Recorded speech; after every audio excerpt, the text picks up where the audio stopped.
The new Sony A9III Mark III will promise to overtake the previous one, the Sony A9 Mark II and the Sony A9. But basically, it's the same thing. You know, in wildlife photography, the Sony A9 was a game changer because of its autofocus system and the animal eye autofocus system as well. But let's go on.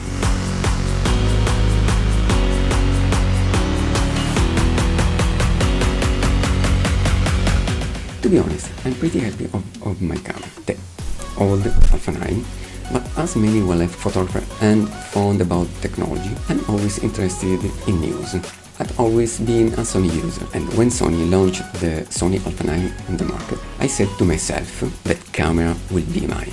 During the while, Sony made other cameras. The Sony A1, that it's awesome, was the new game changer in camera industry for its unique features like a 50 megapixel sensor, 30 FPS in RAW and 8K 30p videos, as well as a real-time bird's AF, so a super incredible camera for wildlife photography. So what can we ask more?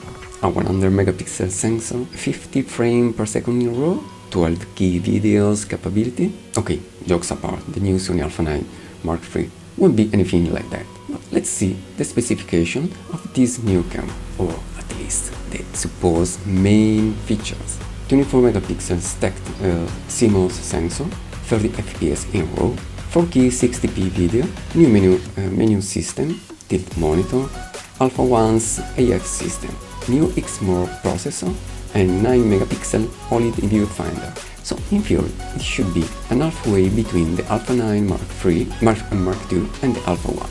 Considering some feature of this new camera, someone asked why Sony is still using the 24 megapixel sensor instead of the new 33 megapixel of the Alpha 7 Mark IV sensor. In my opinion, the answer is pretty simple. The XMOR processor is different from the Alpha 1 processor, so it can't manage 30 FPS from a 33 megapixel sensor, from which the old 24 megapixel sensor using. From this old sensor, I think Sony will give us 30 FPS RAW files at 12 bit and 20 FPS RAW files at 14 bit instead of 20 FPS at 12 bit of the Alpha 9. In terms of image quality, it's pretty good and we should have better chance to adjust in post-production our images without getting crazy when highlights are pumping up, and of course we'll have better blacks, more deep and useful.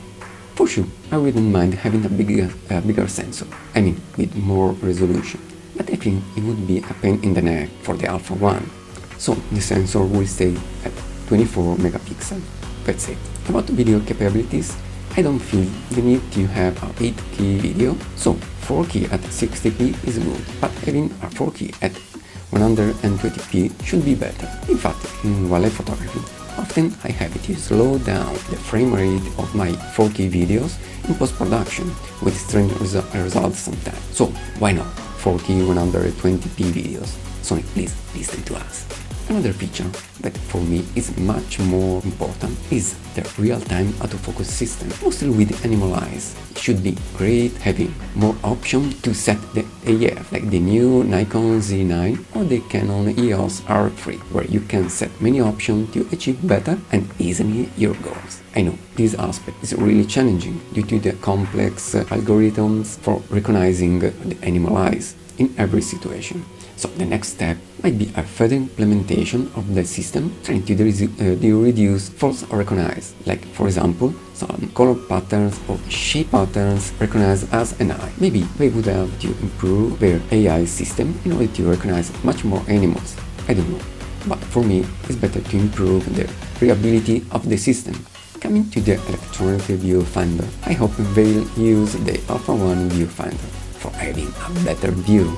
Mostly when you check your picture from here, many times when there's too much environmental light, like under the sun.